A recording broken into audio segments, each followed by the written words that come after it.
Hey guys, it's Andi, And Ayla. and this is Sinister Dynasty.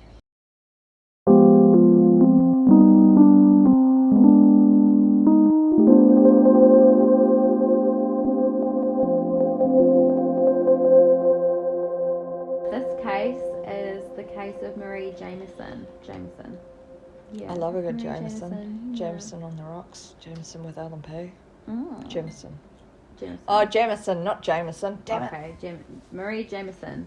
Jameson. Yeah. That's I'm Jameson. sorry, That says Jameson. Okay, Jameson. And I'm thinking of Jameson. Oh, you're thinking of the alcohol. Okay. Yeah. I'm good.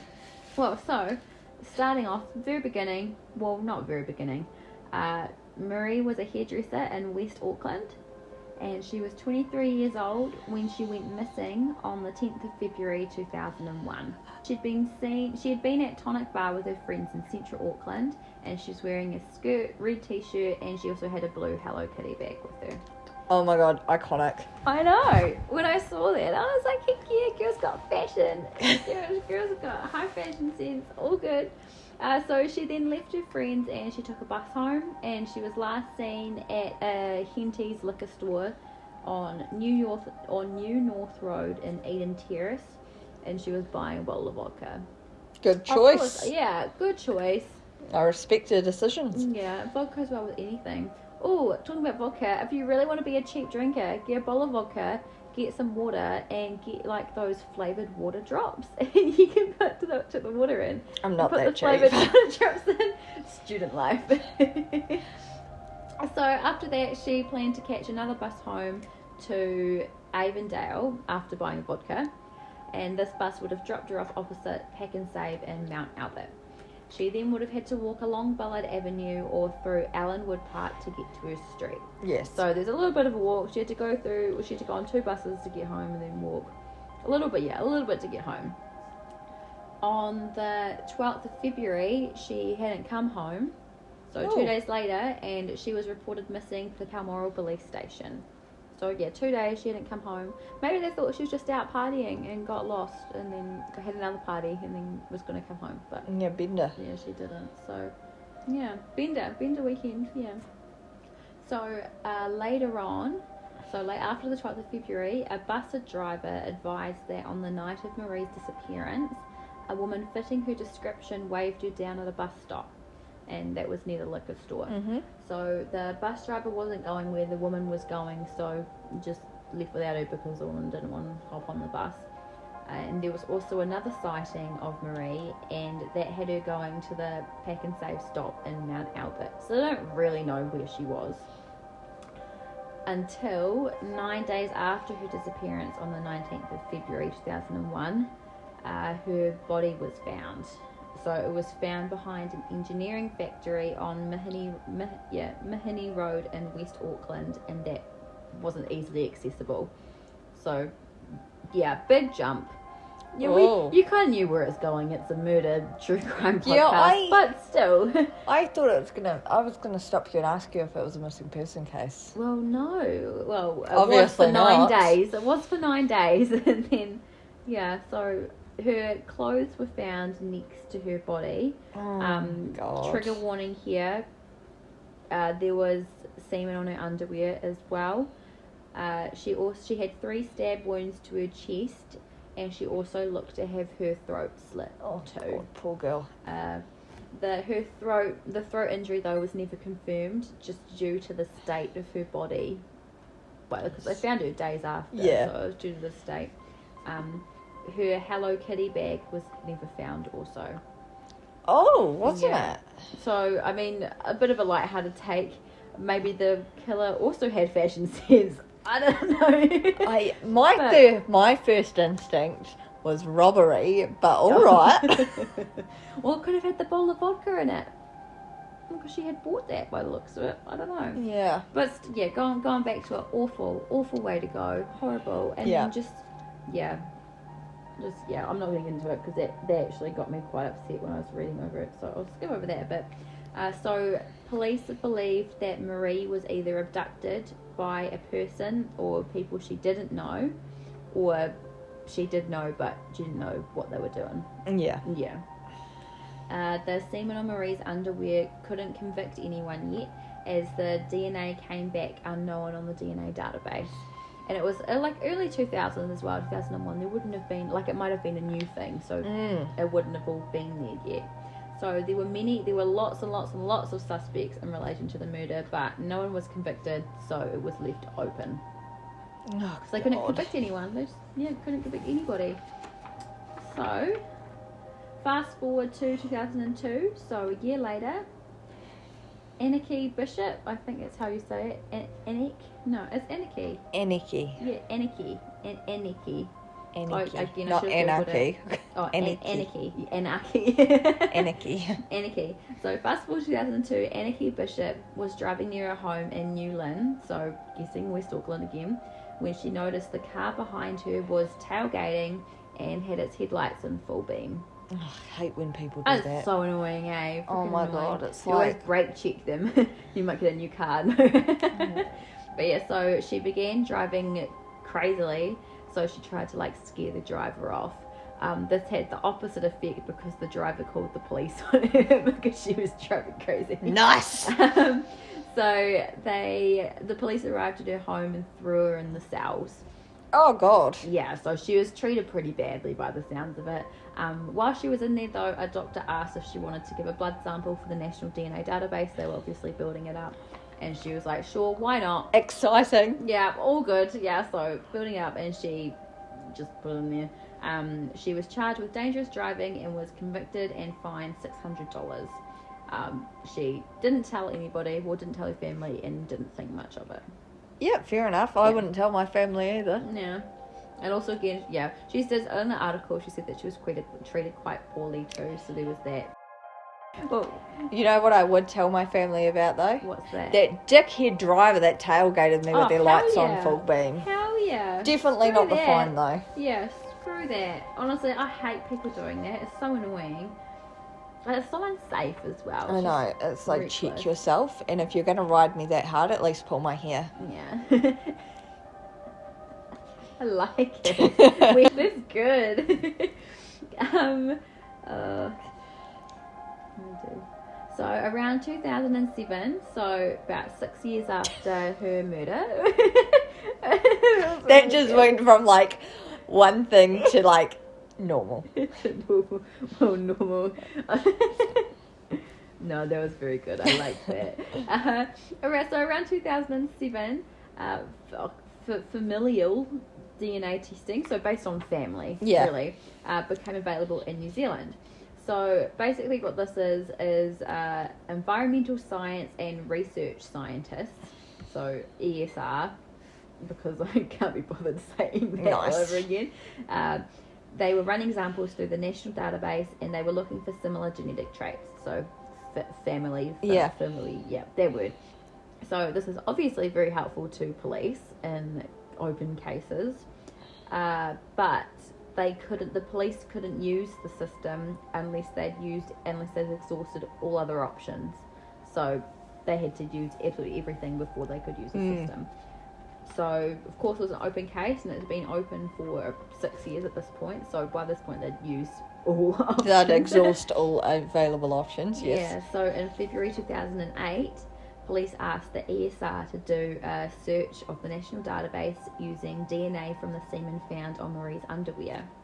So in 12 days, the system found 49 possible relatives. Whoa. Yeah, and top of the list was Anneke Bishop, the lady who'd been caught. That's a lady, though. Okay, cool. So the lady that had been caught driving. Yeah.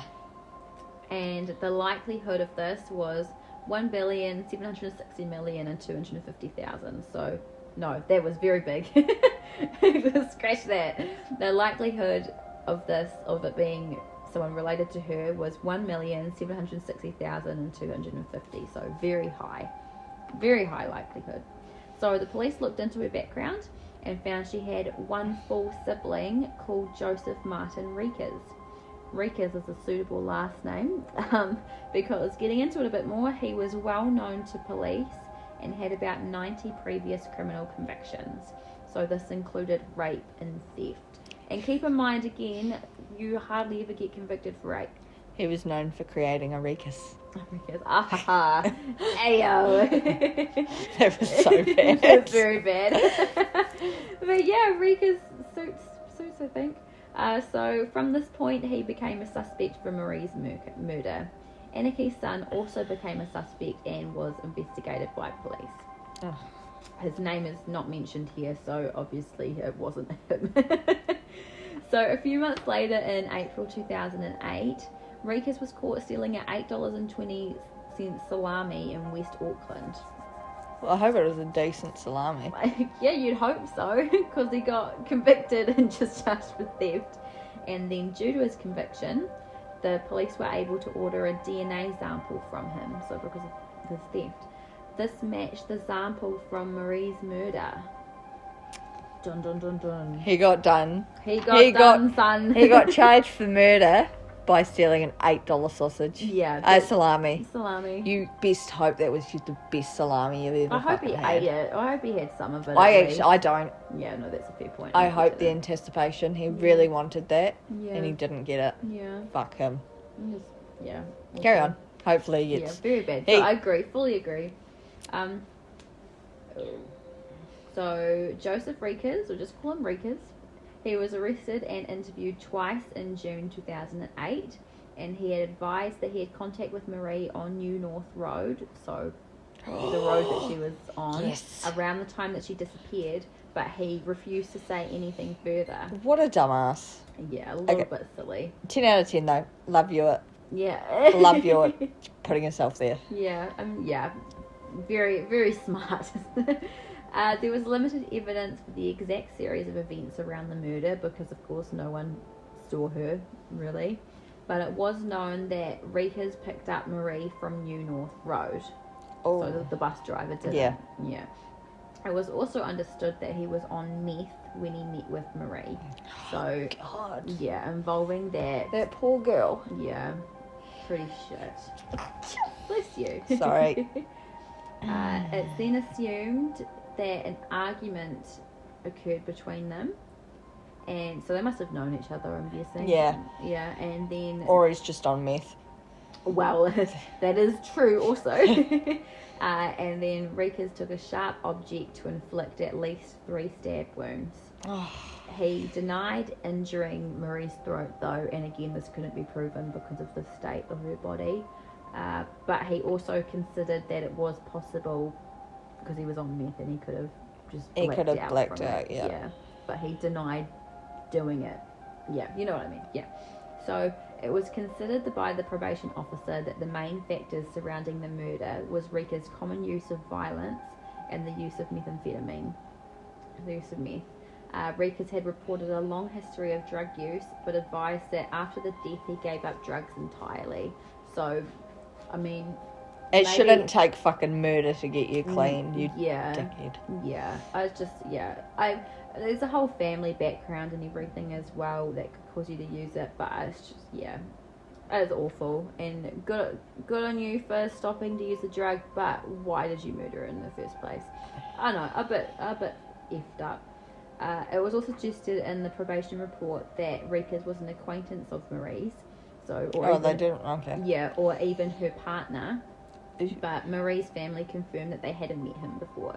But then again, she's 23, so that might have... Haven't you had boyfriends from your parents? Yeah, so there's that. So it seemed like they knew each other. Yeah. Yeah. Reekers accepted full responsibility of the murder and disclosed that he had considered handing himself in directly afterwards. You should have. Yeah, he should have. But he decided against it because of the consequences for his family and friends. You should have thought of that before you killed somebody. You should have just handed yourself in. Yeah. They'd just been done with it. Yeah. What if they were panicking about some rapist being out in the street, but it's actually some dickhead in your own home? Yeah. Like, who wants that? Yeah, and just giving that poor family stress as well. Like even your own family. Case. Well, because it was an open case for years. Yeah. And you like to see their own family too. Just. Yeah. Yeah, they're like victims in their own right. Yeah. Reekers' lawyer also said that his client felt tormented since the murder and experienced huge feelings of guilt. But not tormented enough to hand yourself in. Yeah. Dirtbag. Yeah. Well, true, because he didn't hand himself in, he got caught. Yeah. Yeah, so he was debating it, but then he... 7 he years. didn't do it. He was not doing it. Yeah. It's all good. It is what it is. So he was sentenced to life in prison with a minimum parole period of 15 years. Not good enough. Yeah, in April 2010. Yeah. Not happy with that. Yeah, not good enough. Side story, a little bit of side story. Due to the sentence, Anneke, so the lady that was driving, she suffered flashbacks to the killing of her own husband. So when she was 21, she shot and killed her 19-year-old husband after thinking he was reaching for a knife. So it seemed quite an abusive situation. She said her husband had threatened to kill her. At the time, they had like an 18-month-old son. Oh, she was only doing what was her mother instincts. Yeah. So she was found guilty of manslaughter and served less than 3 years in jail. So, yeah, there's that. There was that little side story as well going on. That poor girl. Yeah. Yeah, pretty horrible, eh? But Earl had to die. Good song. I need to listen to it again. I don't really remember it that well. Reekers' friend Peter Stevens knew about the murder for 2 years. Oh, dirtbag. Before Reekers was arrested. And again, Reekers was arrested more than 7 years after the murder actually took place. Stevens and Reekers had been on a rape spree together in 1978, and they were both convicted. And Stevens blamed alcohol and being young and stuff on it. Oh, that is not a good not enough an excuse. No. I got really mad when I read that. Oh my god. This is freaking ridiculous. He chose to stay loyal to his friend of 40 years, and so he didn't mention anything. And it was confirmed by lawyers that this isn't actually illegal to withhold information about murder. That's not illegal.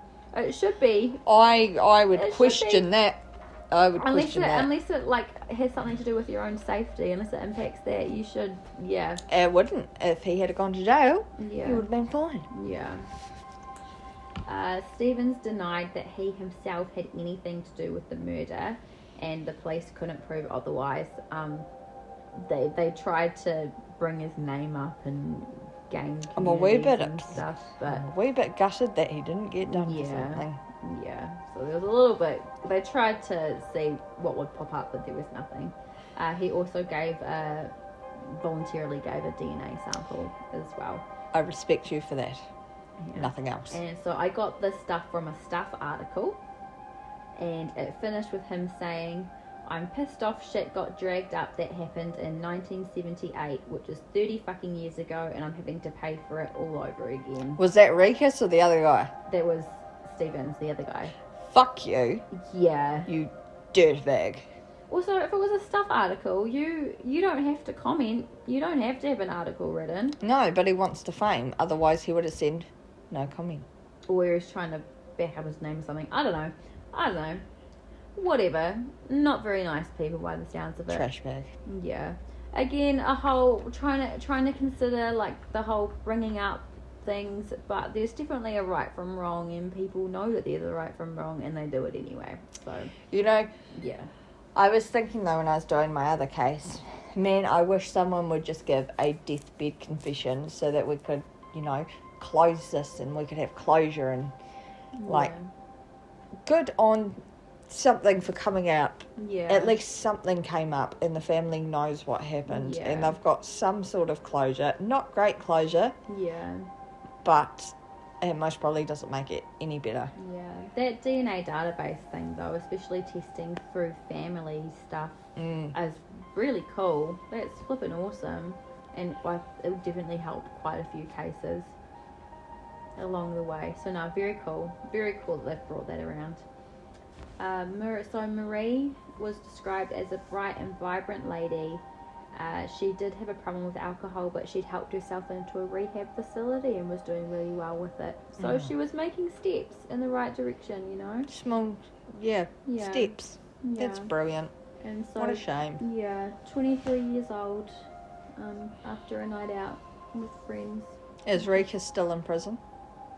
I believe so, actually. I'm sure he would To have. that- I when would did have he- found it if. When did he get sentenced? 2010.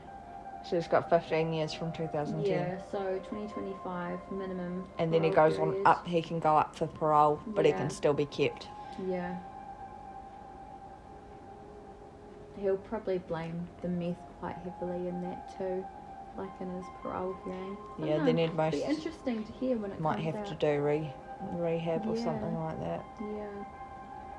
So yeah, tough background, especially with his sister too. Like having that background with the husband as well. He's been dealing with that, but no excuses. No. No excuses whatsoever. You killed the wrong person, bro. Well, you shouldn't kill anybody. No. You should not kill anybody or rape them. No. Just So awful. he went on a raping spree. He'd be high risk of reoffending when he gets out. That's the thing. He went on a raping spree with his best mate as well when they were younger. That's weird. Yeah, and again, That's keeping weird. In mind, keeping in mind you don't normally get convicted for stuff like that. That's a strong point, but I'm gonna say it. You don't normally. So if you get convicted for it, it's awful. I'm gonna bring that up whenever I can. Like it's flipping horrible. And then his mate knowing about it for 2 years. 2 years, bro. Yeah, people are muppets, to put it nicely. Yes. But yeah, so that was the case of Marie Jamieson. Alright, I'm grumpy and I'm going to go and stand in the shower and sulk for a wee bit now. Yeah, I tried to skip over the bad bits. You can't see over them, but spend little time in them. It was horrible. Yeah, so that was the case of Marie. I'm Andi. And I'm Ayla. And that was